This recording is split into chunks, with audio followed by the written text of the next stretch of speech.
Hello everyone, how are you? Hope you all are fine there. Here we are going to continue the exercise of your previous chapter, that was chapter 13, the homecoming part 1.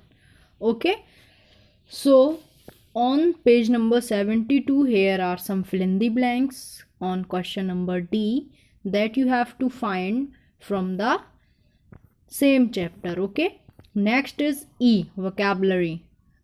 Solve the following jumbled words. यहाँ पे आपको jumbled words हैं, means displace हैं, उसको आपको कैसा करना है, सही सीक्वेंस में लगाना है. Okay, so first one is, इससे क्या बन सकता है, from this one, this is mistake. Okay, so from fifth what can be form, obedient. Okay, तो इसी तरीके से आपको सारे अरेंज करने हैं.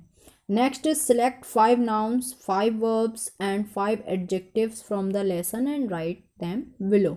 इस पूरे चैप्टर में आपको कोई भी 5 नाउन सेलेक्ट करनी है और उसको लिखना है, 5 verbs, any 5 adjectives. Okay, chapter को आप पढ़ेंगे एक बार, उसमें से noun, verbs and adjectives you have to find.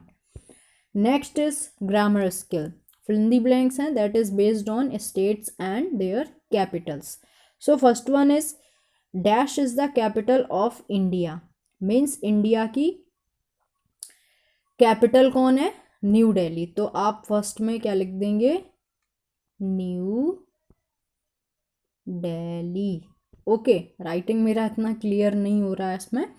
Okay, so second one is, dash is the capital of Punjab. Punjab की कैपिटल कौन है, the capital of Rajasthan is. ये आपको based on states and capitals you have to complete. Okay, next one is, fill in the blanks, use correct form of words from brackets. आपको bracket में जो भी words provided हैं उनमें से आपको करेक्ट फॉर्म उनकी यूज करना है. Like first one is, Jatin answered quick.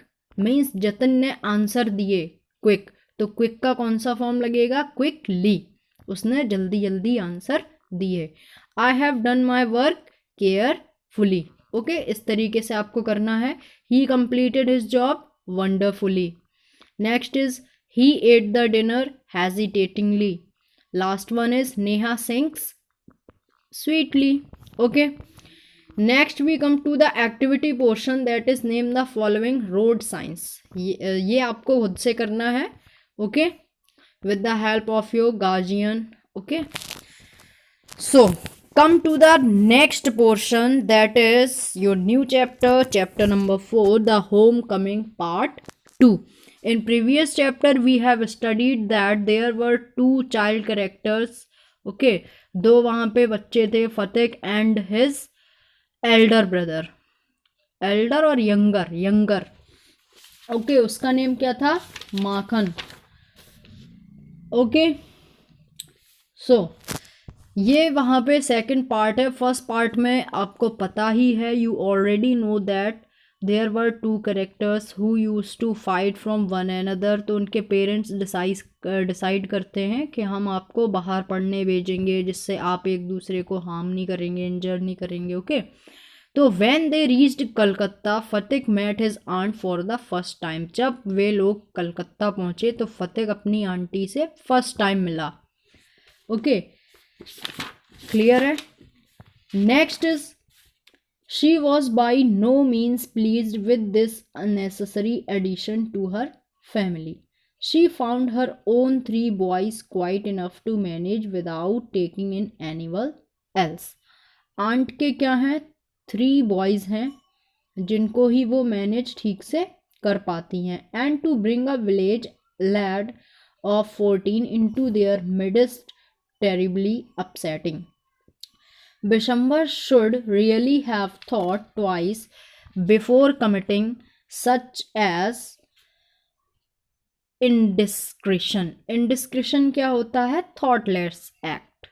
Okay, जो बिना बेचारे कोई भी काम कर दिया जाता है। तो बिशंबर ने क्या प्रॉमिस कर दिया बिना अपनी वाइफ से पूछे कि मैं आपको, फतेह को और उनकी फैमिली को कहाँ पर ले जाऊंगा। सॉरी, फतेह अकेला गया था, तो उन्होंने एक प्रॉमिस कर दिया बिना अपने फैमिली से पूछे कि मैं किसी बच्चे को लेकर आ रहा हूँ या उसको भी मैनेज करना पड़ेगा। In this world there is no worse nuisance than a boy at the age of 14। Nuisance का मीनिंग आपको पता ही है ऑलरेडी, है ना। Nuisance, what does it mean? Nuisance means ऐसा बच्चा जो थोड़ा एज से पहले ही मैच्योर हो जाता है। ओके, सो ही नीदर ऑर्नामेंटल नॉर यूजफुल। वो कैसा था? थोड़ा सिंपल भी था, बहुत ज़्यादा सिंपल था। It is impossible to shower affection on him as a small boy and he is always getting in the way. Means वो छोटे बच्चों की तरह नहीं था। If he talks with a childish lisp, he is called a baby, and if in a grown-up lisp way, he is called impertinent.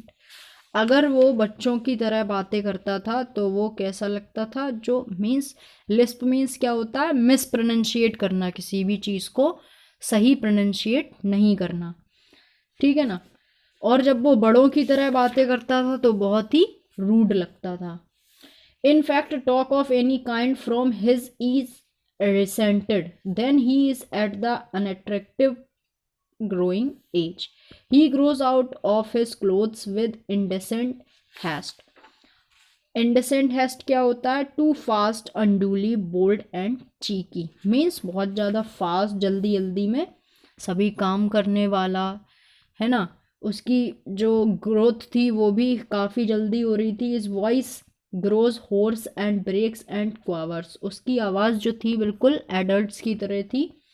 His face grow suddenly angular and unsightly. It is easy to excuse the shortcomings of early childhood, but it is hard to tolerate even unavoidable lapses in a boy of 14। Means क्या है? कोई अगर बड़ा व्यक्ति है, यानी कि 14-15 का है, अगर वो चाइल्डिश कोई भी वर्क करता है तो वो टॉलरेट अपन कर सकते हैं ना। और कोई अगर 10 to 12 और 14 एज का है और वो बिल्कुल एडल्ट की तरह बिहेव करता है तो वो टॉलरेबल नहीं है। He becomes painfully self-conscious, and when he talks with elderly people, he is either unduly forward or else so unduly shy that he appears ashamed of his own existence. जब भी वो बड़ों की तरह बातें करता है या बड़ों के साथ बातें करता है तो कोई भी उसको मीन्स फेवर नहीं करता है, तो उसको लगता है कि मुझे यहाँ होना नहीं चाहिए। और सही भी है, जब बड़े बात करते हैं तो हमको बीच में नहीं पढ़ना चाहिए। Yet it is at this age that in his heart of hearts a young lad most craves recognition and love, and he becomes the devoted slave of anyone who shows him consideration. आप लोगों में से भी कुछ लोग ऐसे behaviour को accept कर लेते हैं, बड़ों की तरह बातें करने लगते हैं, बड़े लोगों से फ्रेंडशिप करते हैं। That is really very bad, है ना। जिस एज क्राइटेरिया, जो क्वालिटीज़ आप में हैं, आपको हमेशा अपने से अच्छे क्वालिटी के लोगों से फ्रेंडशिप करनी चाहिए। या आपका फ्रेंड अगर कोई भी ऐसी क्वालिटी एक्सेप्ट कर रहा है, फॉलो कर रहा है ऐसे किसी को, तो आपको उसको रोकना चाहिए। Okay, so his own home is the only paradise that a boy of 14 can know. और ऐसे लोगों को सबसे अच्छा कहाँ पर लगता है? अपने घर पे। घर पे लोग उनकी बातें मानते हैं, बाहर का कोई थोड़ी मानता है। To live in a strange house with strange people is little short of torture. और सही भी है, हर किसी को अपनी फैमिली में अच्छा लगता है, उनके फैमिली को सारे उनके रूल्स रेगुलेशन, क्वालिटीज़, बिहेवियर सब कुछ पता होता है। बट फतेह कहाँ पर रह रहा था? स्ट्रेंज पीपल मीन्स जिनके साथ वो गया था उनसे भी 1-2 बार ही मिला था, और जिन आंट के घर वो रह रहा था उनसे वो फर्स्ट टाइम मिला था। तो उसको वो लोग टॉर्चर की तरह लग रहे थे। While it is the height of bliss to receive the kind looks of women and never to suffer their slights. It was anguish to Fateh to be an unwelcome guest in his aunt's house, constantly despised and slighted. आपको पता ही है कि उनकी aunt को कोई भी message या इन्फॉर्मेशन नहीं था कि कोई आ रहा है, तो उसको इंसल्ट सी लग रही थी कि मैं बिन बताए आ गया, मुझे गेस्ट की तरह ट्रीट नहीं किया जा रहा है, like this. If she ever asked him to do anything for her, he would be so overjoyed that his joy would seem exaggerated, made to seem more important than it actually is. अगर उसकी aunty कुछ उसके लिए पूछती, कुछ करने को कहती, तो उसको बहुत अच्छा लग रहा था, लेकिन ऐसा कुछ नहीं हुआ. And then she would tell him not to be so stupid but to get on with his lessons. This constant neglect gave Fateh का feeling of almost physical oppression. ऐसा बर्ताव उसके लिए कैसा लग रहा था, उसको डिस्कम्फर्टेबल फील हो रहा था, मीन्स अजीब सा लग रहा था. He wanted to go out into the open country and fill his lungs with fresh air. उसको लग रहा था कहीं ओपन एरिया पे जाया जाए और लंग्स में फ्रेश एयर फिल की जाए. But there was no open country to go to. लेकिन वहाँ जाने के लिए कोई भी अलावेंस नहीं था. Surrounded on all sides by Calcutta houses and walls, he would dream night after night of his village home and long to be back there. वो डेली अपने घर जाने के लिए सोचने लगा. हर रात वो यही सपना देखता था कि कब मैं अपने घर जाऊं और अपने तरीके से जीऊं. So this was half portion of your same chapter.